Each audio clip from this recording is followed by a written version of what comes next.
à Tchonk, dans le département de la Ménois, s'est tenue ce 28 septembre 2025 la deuxième réunion stratégique de concertation et de levée de fonds en faveur de la campagne présidentielle. Sous la présidence du professeur François Anouka, la section RDPC Ménois Centre 1 a réuni militants et sympathisants autour d'un objectif clair: faire triompher leur champion, le président Paul Biya, unique candidat de la Ménois, au soir du 12 octobre prochain. Dans son allocution, Jackie Gabriel Kemle-Tchabgou, président de la section haute, a qualifié la journée d'exceptionnelle, marquant une étape décisive dans la marche vers la victoire pour un nouveau septennat. Ce jour est un jour exceptionnel relativement à la mission qui nous est officiellement confiée, celle de mener à bon port la victoire de notre champion national, son Excellence Paul Biya, président de la République, mais surtout président de notre grand parti, le Rassemblement démocratique du peuple camerounais.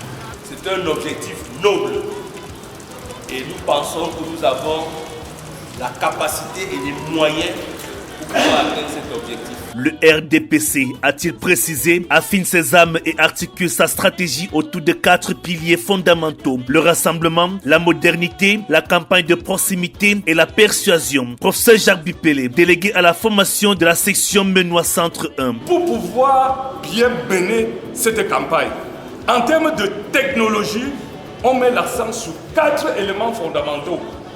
Le premier élément, qui constitue la première technologie, c'est le rassemblement. Il est question ici de jouer dans l'inclusion et non dans l'exclusion. La modernité comme deuxième ingrédient technologique sur lequel on doit s'appuyer.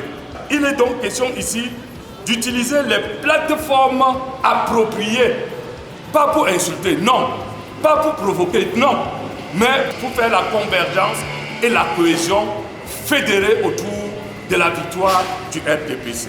La hiérarchie du parti nous invite à battre la campagne de proximité.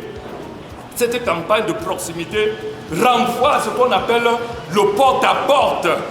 La hiérarchie du parti insiste sur la persuasion. Moment fort de cette rencontre, l'opération de levée de fonds. Après l'exemple de Yaoundé, avec plus de 47 millions de francs CFA mobilisés, la Ménois s'est illustrée avec une contribution de plus de 20 millions, sans compter les nombreuses promesses. Clôturant les travaux, le professeur François Anouka, président de la commission départementale de la campagne, est revenu sur l'importance de la gestion rigoureuse des fonds destinés à porter haut les couleurs du RDPC et de son candidat.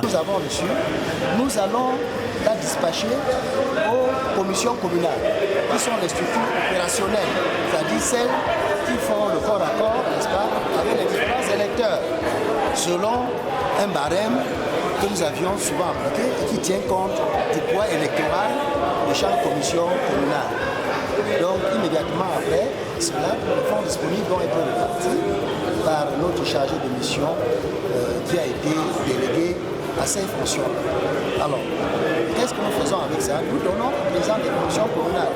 Les présidents des commissions communales, à leur tour, vont répartir la somme reçue au niveau des comités de secteur et de village, qui sont plus proches encore des populations. À travers cette mobilisation, les populations de la Ménois réaffirment leur engagement indéfectible derrière le président Paul Biya, l'homme de la grandeur et de l'espérance, garant d'un Cameroun uni et prospère. Pour ces militants, le septennat qui s'annonce sera celui des grandes espérances. La Ménois, fidèle au rendez-vous de l'histoire, est plus que jamais prêt à accompagner le président Paul Biya vers une éclatante victoire au soir du 12 octobre 2025. RDPC, victoire. RDPC, victoire.